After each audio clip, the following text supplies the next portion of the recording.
It's a great team win. Guys did a terrific job following the game plan. I thought the crowd was great, really contributed to our energy and just our intensity throughout the game. We got contributions big time off the bench.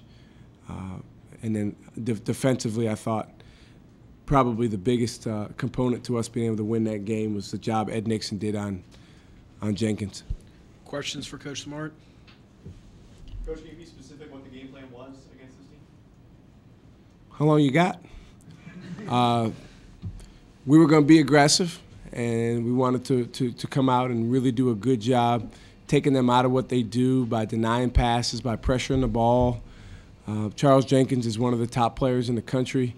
We wanted to play him with multiple people throughout the game, but whenever he caught the ball, make sure we were aware of him with all 5 guys on the floor.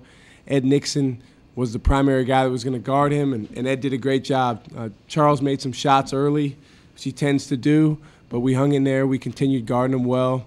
One adjustment we made in the second half is we started to trap ball screens that he came off, double him so that he couldn't make a play. He'd have to pass out of it, and I thought that was helpful for us. What was the first 6 minutes of the game? Yeah, you know, he doesn't even know what he's doing out there, and he's getting that.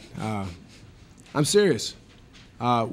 He's just – sometimes I say Rob's just scratching at the tip of the iceberg, Javante. But he really did give us a lift. And against their zone, I thought he did a nice job finding some creases, finding some spots in there, catching. And he's a basket maker. He's going to score a lot of baskets here over the course of his career. I thought Brad really gave us a huge lift on the glass. He was all over the offensive glass, giving us second shots, and usually we converted on those shots. There's a lot being made about battle for first place, and you guys an emphatic win. Can you just talk about sort of how well everything went tonight? Well, we followed the plan, and we were at home. I think we're pretty good at home, and our guys played with a great deal of intensity, and it was a great team win. It wasn't a win where you can really put it on one guy that he put us on his back. I thought our whole team did a terrific job chipping in. Darius Theus came in.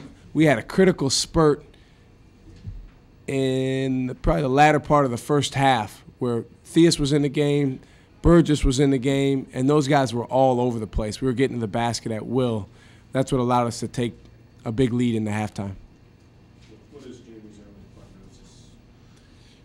Early prognosis is he hurt his knee. We'll know more tonight and tomorrow. The doctor's optimistic, thinks that maybe it was a strain, but you know he's in a lot of pain right now. So we'll get a further diagnosis tomorrow, and if necessary, an MRI. Coach, just the way that Hofstra was able to sort of break that press that VCU has been known for this season. They did a great job against the press. Yeah, they only turned the ball over 9 times, and we try to turn people over 20 times a game, and they weren't having it tonight. And I thought it wasn't that our energy wasn't there. They were very heady against our traps, and it's so tough to trap Jenkins because he's just strong and he plays low to the ground. He's a good passer, so the press wasn't as effective against them in terms of turning them over, but I think it did really make them work, and it did take them out of rhythm a little bit in terms of running their stuff. Sometimes their point guard didn't have the ball, another guy had the ball, and they couldn't get into offense as smoothly as if we would have just run back and played half-court defense.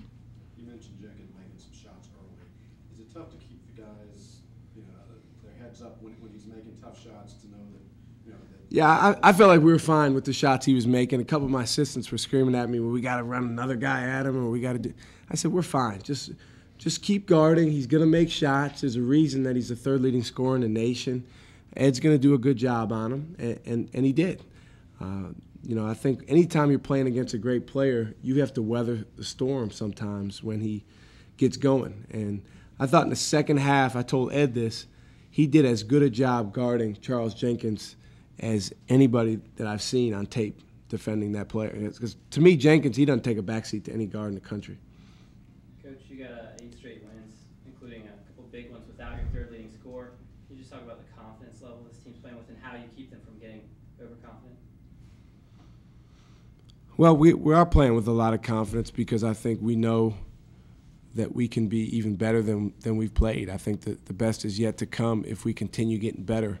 A big key that maybe our fans and you guys might not see is we've gotten better in practice. We've made progress behind closed doors in Franklin Street Gym when nobody's watching, and that's important, and that needs to continue. But certainly having Brandon out, we can't wait till he comes back, but at least the injury that we sustained was at a position where we had some depth, and I think guys have done a nice job stepping up. Rob has, Darius has played more, and guys have done a nice job. Coach, how important was the pace, especially in the first half?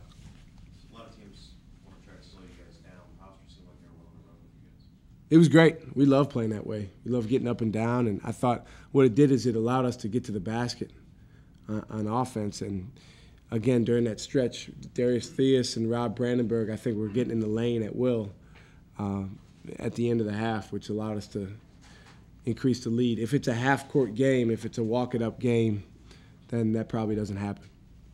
Coach, you said yesterday about this 4 games and 8-day stretch, how sort of like postseason basketball. I mean, I would imagine you're pleased with how it's going so far.